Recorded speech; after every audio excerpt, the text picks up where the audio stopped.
Boa tarde, João Magalhães, editor-chefe de política do nosso Jornal do Dia. Seja muito bem-vindo, boa tarde para você.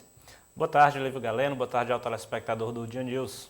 Na edição de hoje nós tivemos uma entrevista com o secretário de Planejamento do município, João Henrique Souza, que falou para a gente alguns assuntos interessantes. Quero começar repercutindo com você, João, uma declaração de que está marcado para o dia 28 de dezembro, às 10 horas da manhã, na sede do MDB aqui na Zona Leste de Teresina, uma reunião entre o Dr. Pessoa e todos os secretários anunciados. É hora, de olho no olho, realmente botar os pingos nos is, como se diz no popular, e se acertar a linha de administração pelos primeiros dias aqui à frente do Palácio da Cidade da nova gestão. Sem dúvida nenhuma, Lívio. O processo de nomeação, de escolha, de indicação do secretariado, ele já passou. Agora a gente já tem em mente quais os nomes vão ocupar os principais cargos, quais os nomes serão os gestores públicos do município de Teresina. Portanto, esse alinhamento deixa de ser menos político e passa a ser administrativo. Afinal de contas, como a gente até comentou aqui ontem, chegou a hora realmente da nova gestão de Teresina entender que a população da cidade foi contagiada no período da campanha por um sentimento de mudança e essas mudanças precisam acontecer. E para isso, é claro, que os novos gestores precisam ser bem afinados com o prefeito Dr. Pessoa, que já deixou muito claro que o foco dele é a questão do olhar social, é o combate à corrupção, enfim. Ele tem aí umas metas que devem ser repassadas aos gestores, precisam organizar também como é que essas metas serão cobradas, enfim. Todas essas discussões precisam ocorrer e que bom que vão ocorrer antes dos gestores tomarem posse. Os gestores, a título de informação, aqueles secretários que já foram indicados vão tomar posse numa solenidade em conjunto, que será realizada no dia 4 de janeiro, mas com essa reunião que vai anteceder, que vai ocorrer no dia 28, sem dúvida nenhuma, eles já chegam ao cargo tendo noção de quais as metas que eles vão precisar cumprir. João Henrique Souza antecipou, no caso, que as reuniões entre novos gestores e gestores ainda de Firmino Filho começam a acontecer já a partir desta terça-feira. Todos os gestores já foram, no caso, orientados a procurarem os gestores atuais para receberem os seus relatórios e começarem a tomar pé das secretarias, superintendências que vão receber a partir do mês de janeiro de 2021. Durante também a entrevista, João Henrique Souza, João Magalhães disse aqui, comentou uma declaração de Robert Rios, eleito vice-prefeito de Teresina. A nossa equipe de reportagem, Robert Rios, teria dito que a prefeitura municipal da cidade estaria quebrada. João Henrique Souza disse que não é bem assim, mas palavras dele, disse que a prefeitura municipal de Teresina anda num fio de navalha. Qualquer descuido pode realmente resultar em uma grande catástrofe financeira para a administração do município. Também revelou que para o ano de 2021, a prefeitura terá que arcar, cumprir e honrar com parcelas de empréstimos no valor total de 157 milhões de reais. Você começar uma gestão já olhando realmente para essas características é de dar um frio na espinha, João, mas o desafio financeiro, principalmente para a gestão Pessoa, é grande. Sem dúvida nenhuma, mas os nomes indicados, principalmente nessa área financeira, são nomes bastante experientes. São pessoas que já ocuparam cargos, vários cargos importantes na gestão pública, portanto, conhecem aí o caminho, que sem dúvida nenhuma sabem da necessidade de fazer todo esse levantamento financeiro. Sem dúvida nenhuma, a prefeitura entra no ano de 2021 com uma mudança interna muito grande. É bom lembrar que a atual gestão de Teresina ela ocupa esse cargo, né, de controle, de comando na prefeitura há muitos anos. Então é natural que ela tenha uma forma de lidar com essa questão fiscal, com essa questão financeira. Quando há essa mudança, obviamente que as prioridades elas passam a ser novamente discutidas e aí caberá, sem dúvida nenhuma, à equipe financeira que será coordenada aí por Robert Rios entender aí o tamanho da dívida do município, quais os principais fornecedores e como é que vai ser elaborado um plano, um projeto para que esses recursos sejam pagos ao longo de toda a gestão do Dr. Pessoa. É natural que essas dívidas que vão começar a ser cobradas da prefeitura a partir do ano que vem, elas entrem aí numa programação financeira. Isso, sem dúvida nenhuma, vai haver muito espaço para negociação, enfim. É mais a fala de Robert Rios é mais no sentido de mostrar à população de Teresina que é preciso ter muita cautela no que diz respeito também às cobranças da prefeitura, porque a gente sabe que nenhuma prefeitura do Brasil ela vive às mil maravilhas, né? É necessário que haja um controle, que o equilíbrio fiscal seja bastante perseguido. Isso, sem dúvida nenhuma, será uma das metas da nova gestão de Dr. Pessoa. Doutor Pessoa fez o anúncio do secretariado, pelo menos em primeiro escalão, João Magalhães, de duas formas, parcelado. Desculpe. A primeira foi anúncio de 5 secretários, aqueles mais próximos a ele. Também ele fez um anúncio depois de 21 nomes. E é importante falarmos que sentimos falta de 2 secretarias realmente que não receberam, a priori, a indicação de quem seria o seu titular. No caso, eu estou falando da Secretaria Municipal da Mulher e também temos a Secretaria, a SENDEC. Não é isso que havia-se até uma especulação de que a SENDEC poderia se fundir com a Semestre. Aqui nossos estúdios de hoje, João Henrique Souza disse que, por enquanto, as secretarias seguem como estão, porque realmente agora novas modificações ou anúncios de novos gestores só serão feitos após o Dr. Pessoa ter um melhor panorama de como está a Prefeitura Municipal de Teresina. Isto vem em resposta a uma especulação que apareceu nos bastidores da política de um possível nome que iria ocupar, no caso, a Secretaria da Mulher. Não é isso, João? Isso mesmo. A gente vai separar a questão das duas pastas. Vamos lá. Em relação à de desenvolvimento econômico, há alguns dias sempre surgiram essas informações de que a pasta seria incorporada à de economia solidária. Isso, obviamente, precisaria passar por um pacote de reforma administrativa. Portanto, como falou bem João Henrique, agora o Dr. Pessoa quer olhar com calma o panorama, o organograma de toda a Prefeitura para tomar essa decisão, que com certeza vai embasar o projeto de reforma administrativa que ele deve encaminhar à Câmara Municipal. Sim. Já em relação à Secretaria de Políticas Públicas em benefício da mulher, aqui em Teresina, ontem de manhã, inclusive, chegou a ser cogitado nos bastidores que André Lopes Evangelista ocuparia esse cargo. No entanto, uma certa pressão de movimentos de mulheres fez com que o Dr. Pessoa recuasse dessa nomeação. A principal reivindicação era que uma pasta responsável por comandar as políticas públicas de atenção à mulher não poderia ser coordenada por um homem. Principalmente porque a gente vive em um momento em que, sem dúvida nenhuma, as mulheres trabalham a questão do empoderamento, a classe política está entendendo cada vez mais que as mulheres precisam ocupar espaços de poder, então não fazia sentido nenhum indicar um homem para ocupar essa pasta, por isso que houve aí uma espécie de recuo na gestão municipal. Agora, há sim um nome nos bastidores que vem sendo cogitado, mas, sem dúvida nenhuma, o Dr. Pessoa deve seguir com essas conversas até o dia da posse dos secretários. Del, por gentileza, sobe aí a matéria sobre as modificações na Câmara, já que nós estamos falando da administração pública aqui da capital do estado do Piauí. A primeira modificação na Câmara Municipal de Vereadores já foi anunciada pelo prefeito eleito, Dr. Pessoa. O vereador pelo MDB, professor Zenito, vai para a SDU Sudeste. No lugar dele vai ser convocado o primeiro suplente. O primeiro que sobe da fila de espera é o suplente Joaquim do Arroz, também do MDB e aliado de primeira linha de Dr. Pessoa.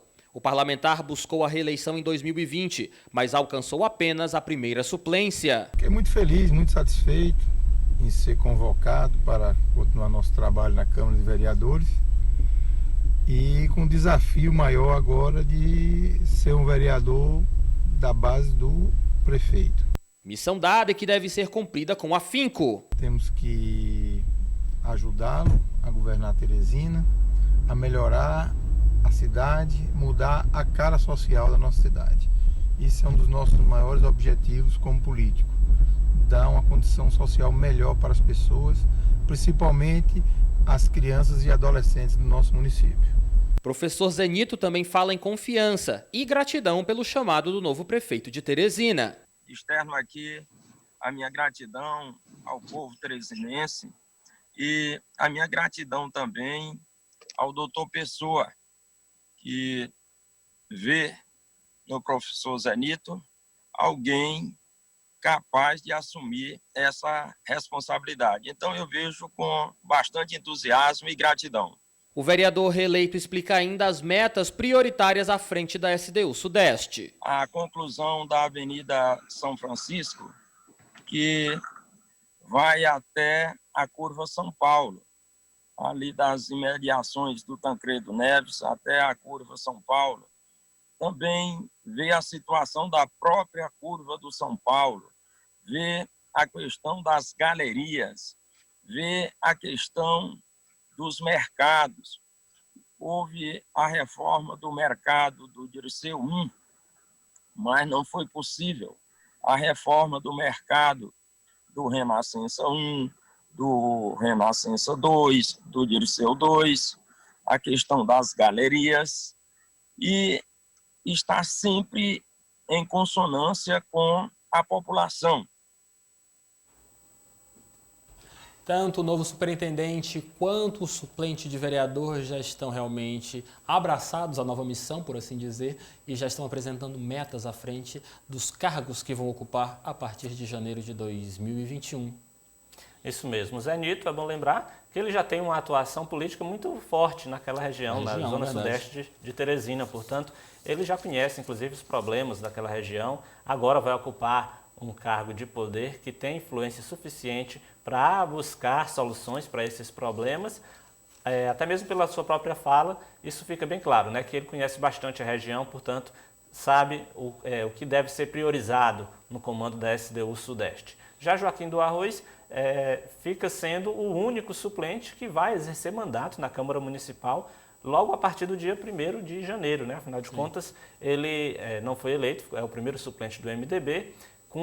Com a nomeação do novo secretariado de Dr. Pessoa, ele vai ocupar o cargo lá na Câmara Municipal de Teresina, demonstrando aí que Dr. Pessoa utiliza uma estratégia diferenciada do governo do Estado. Enquanto que no governo do Estado a estratégia de Wellington Dias é sempre chamar um deputado para ocupar uma secretaria, abrindo vaga para o suplente no parlamento, Dr. Pessoa optou por um outro caminho. Ele não colocou apenas um vereador, né, para ocupar espaços na Prefeitura de Teresina e chamou muitos suplentes para o secretariado. São pelo menos 4 ou 5 nomes que são suplentes de vereadores que vão ocupar cargos na estrutura municipal do Poder Executivo em Teresina. João, pegando essa situação, queria realmente uma opinião sua. Você acredita, o que dá mais visibilidade? Que cargo tem maior possibilidade de gerar visibilidade, agregação de capital político? Uma superintendência como a SDU Sudeste, que é bastante conhecida, que realmente está muito próxima à população, ou uma vaga de vereador? Olha, Lívia, sem dúvida nenhuma eu diria que é um espaço de poder como o da Superintendência de Desenvolvimento Urbano aqui em Teresina, independentemente de ser a Sudeste, a Leste, a Sul, a Centro ou a Norte, né, que agora também será criada. Sim. É bom lembrar que um cargo como esse é de primeiro escalão da Prefeitura e o gestor ele ocupa um cargo que realmente tem a capacidade de levar obras, de indicar cargos, cargos de diretores, de assessores, o que politicamente o ajuda bastante. Tanto é que, se a gente for perceber, os superintendentes na gestão atual do prefeito Firmino Filho, todos eles foram eleitos. Sim. E bem eleitos como vereador. Vandruide, por exemplo, ocupava lá, inclusive... No caso foi subsecretário, né? Sim, ele ocupava um cargo também de superintendente.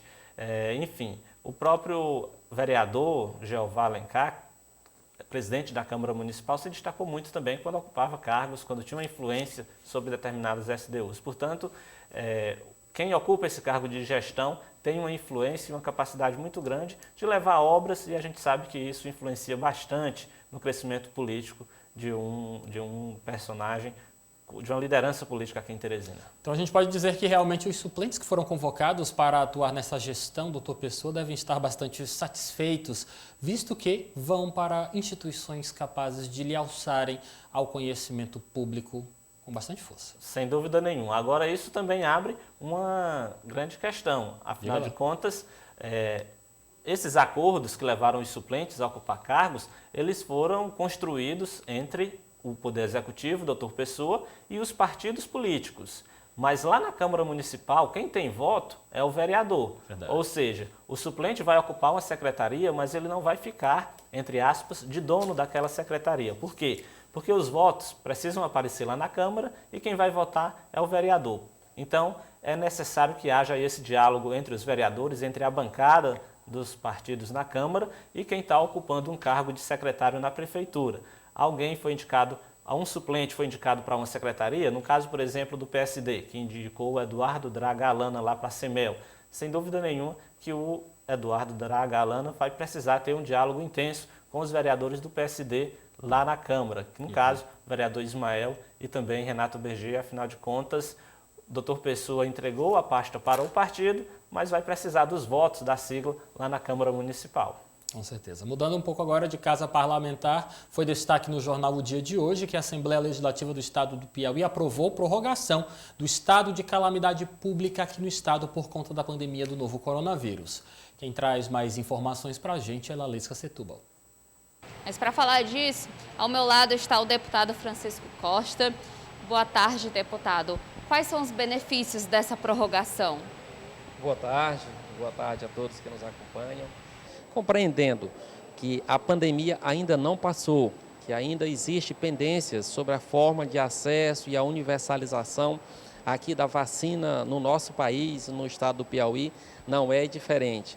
O que percebemos também, muitas cidades ainda tendo oscilações de controle, momentos de elevação de casos de pessoas ainda infectadas pelo coronavírus, gerando muitas vezes algumas pressões nos serviços hospitalares. Então, compreendendo essa forma, foi discutido amplamente aqui na Assembleia Legislativa e aprovada, pelos deputados que esse decreto legislativo fazendo esse reconhecimento, essa homologação, também desse essa prorrogação por um período de 6 meses, o que deixa muitas vezes o Poder Executivo com a maior versatilidade. Só para a gente entender melhor, essa prorrogação significa que alguns projetos não vão precisar de autorizações mais demoradas para acontecer, é isso? Um dos objetivos que, quando se tem decretação de calamidade, é pensando no tempo de resposta.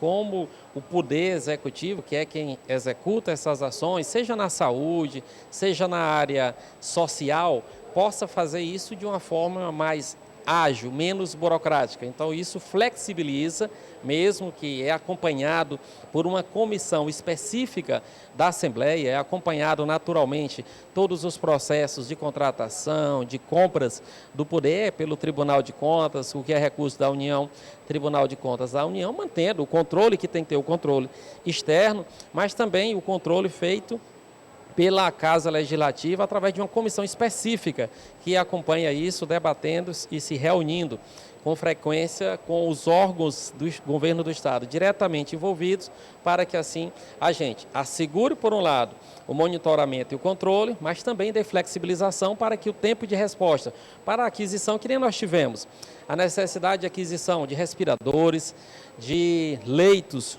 de UTI para poder atender aos pacientes, a contratação emergencial de profissionais para suprir os mais diversos hospitais da nossa rede, só foi possível no tempo em que tudo ocorreu por conta dessa flexibilização que foi permitida. Então, compreendendo que é possível ainda manter a vigilância, foi que a Assembleia acabou autorizando a prorrogação desse decreto de calamidade. Deputado, mas mudando um pouquinho de assunto, todo fim de ano aqui a casa tem um recesso. Está tudo pronto?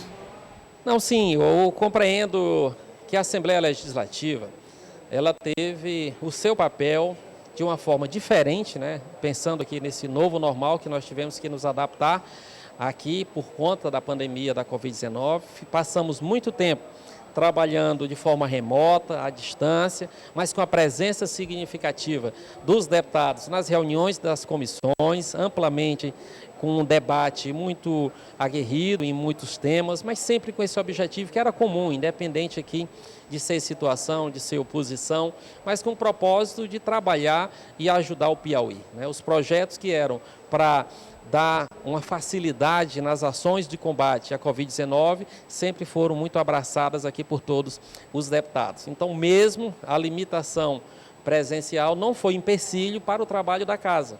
Já agora, no final do ano, retomamos as atividades presenciais. No dia de hoje, encerrando as atividades desse ano legislativo, em que a gente possa realmente ter aquela sensação de que o que competiu e o que chegou de demandas à Assembleia Legislativa, os deputados tiveram esse engajamento de poder dar a resposta necessária. Então, a gente tem essa eterna gratidão aqui a todos os colegas que se dedicaram muito durante esse período e que puderam defender as pautas de interesse do povo do Piauí. Aí, João, estado de calamidade pública por conta da pandemia do novo coronavírus prorrogado aqui no estado. Era um ato necessário, afinal de contas, o mundo todo fala, né, na segunda onda da pandemia, do novo coronavírus. O Piauí está ainda sobre o primeiro decreto de calamidade pública, que foi aprovado lá em meados do mês de março e que vale até 31 de dezembro deste ano, agora sendo prorrogado por mais 6 meses, ou seja, o governo do estado continua tendo condições de buscar equipamentos, de buscar insumos, enfim, contratar pessoal, o que for necessário e fazendo tudo isso de forma mais ágil, tendo o resguardo legal do decreto de calamidade pública aprovado sem nenhuma dificuldade no parlamento. Apenas um deputado estadual, Bessá, que é de oposição, se absteve da votação. No mais, o governo conseguiu aprovar esse projeto sem nenhuma dificuldade. Ok, João, muito obrigado pela sua participação. Uma excelente tarde a você e até amanhã. Até amanhã, Lívio. Boa tarde para você, boa tarde a todos. Política do dia.